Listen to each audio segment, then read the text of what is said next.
Hi, I'm Bisque Dolly and I read Sorta Okay Online for you. We are reading The Picture of Dorian Gray. This is the chapter 16 summary. Dorian has taken a small carriage all the way across town to the docks. Now, Basil had mentioned before, Basil was stabbed repeatedly in the back by Dorian, that it's like there's rumors about Dorian just like hanging out by the docks all the time. Well, guess what's by the docks? Oh, dens. It's the 1890s, okay? That's what all the fancy popular guys did. If you were fancy and popular, chances are you were doing by the docks. Yeah. Here is a quote from Lord Henry that Dorian had remembered that says, "To cure the soul by the means of the senses, and the senses by the means of the soul." During this time in the 1890s, they didn't necessarily call people addicts. They would call them sensualists because, you know, they were, well, slaves to their sensations. When we read Leviathan by Thomas Hobbes, when a person forgoes their free will and they allow their desire to satisfy a certain emotion or sensation, they're not really the drivers of their human body. So essentially, Dorian's on a quest to buy oblivion, as it says here in chapter 16. During the ride, you can tell that he's obviously agitated. It says the hideous hunger for began to knot him. He obviously is going through cravings and withdrawals, but something else is mentioned here. Remember, Dorian worships beauty. Beauty is important above all else. Getting rid of Basil Hallward's dead corpse wasn't because he was ashamed of what he did or had remorse or anything like that, but because it was ugly and he was like, ew, like I can't have like an ugly dead corpse up there. Like somebody has to come and clean up this mess, right? But here it says, ugliness that had once been hateful to him because it made things real became dear to him now for that very reason. Ugliness was the one reality. I'm not editing this.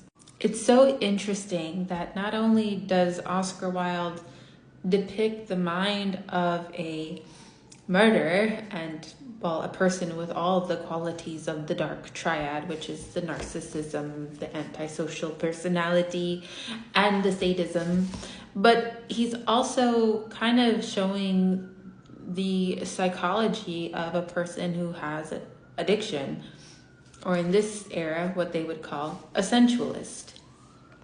Dorian is going to the docks because he wants to kind of escape from reality. He wants to escape from his memory. He wants to forget. And he runs into someone at one of the dens. It was a young man by the name of Adrian Campbell, who was introduced to this substance through Dorian.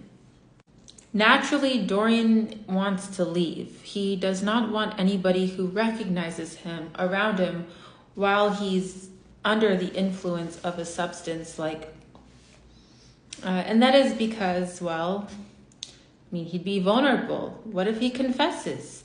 He's often suspicious of a lot of people, but then he kind of feels a little bit sad for Adrian. You see, Adrian is, at one point was like riddled by debt, trying to satisfy his habit. And in some way, Dorian felt a little bit of pity, which is very unusual for Dorian. Adrian Singleton often says that he seems to like it at the den better, and he doesn't mind that he has lost his friends and loved ones. There is everything that he feels he needs.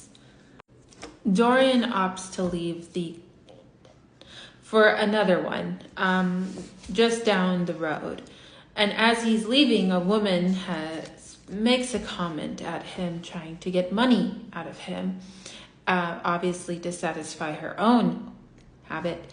And, you know, this den is very, very ragged. I mean, there's mattresses on the floor. It's like, you know, your typical, I guess you would see people having if they were in a, I mean, if you've ever seen Train Spotting, it's kind of that vibe. People are just nodding out, mouth agape. What I would call the sigh of death. And that's what they look like, to be honest, if you've ever seen a person nodding out. It literally looks like the sigh of death. If you've ever seen someone nodding out, it's very difficult. But Dorian is no stranger to some of the people in this place. A woman calls at him and she says to him that there goes the devil's bargain. And he shouts back at her and he says, curse you. Don't call me that. And she's like, well, Prince Charming is what you like to be called. The only person that had called him Prince Charming, aside from this woman in this book, was Sybil Vane, who died earlier on in this story of a broken heart. She had taken her own life because she was heartbroken. I'm not editing. I'm not editing. You can't make me do something I don't want to do. But I will read Sorta Okay on live for you. So check out my lives if you guys want to see me have like a live reaction to what I read. There's a passage that I highlighted which says, there are moments, psychologists tell us, when the passion for sin, or for what the world calls sin, so dominates a nature that every fiber of the body, as every cell of the brain, seems to be instinct with fearful impulses. Men and women at such moments lose the freedom of their will. They move their terrible end as automatons move. They move to their terrible end as automatons move.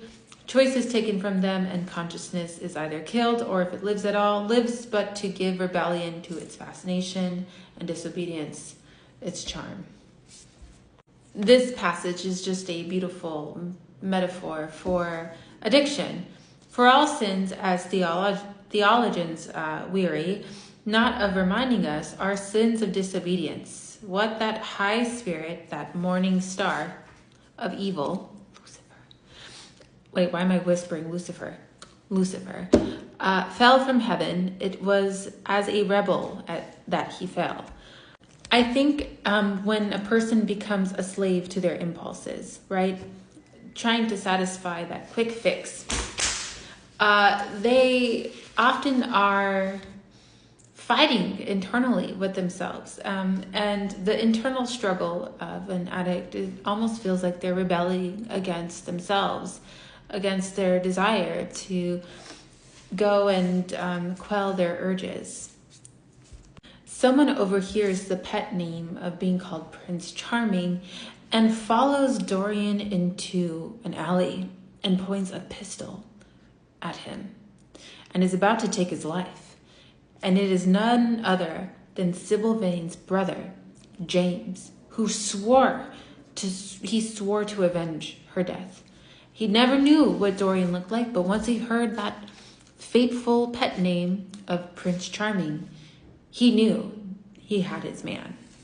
But Dorian had gotten away like a little guy he did. He was like, look at my face. I'm so young and so pretty. He only looks like about 20 years old. He still looks 19, basically.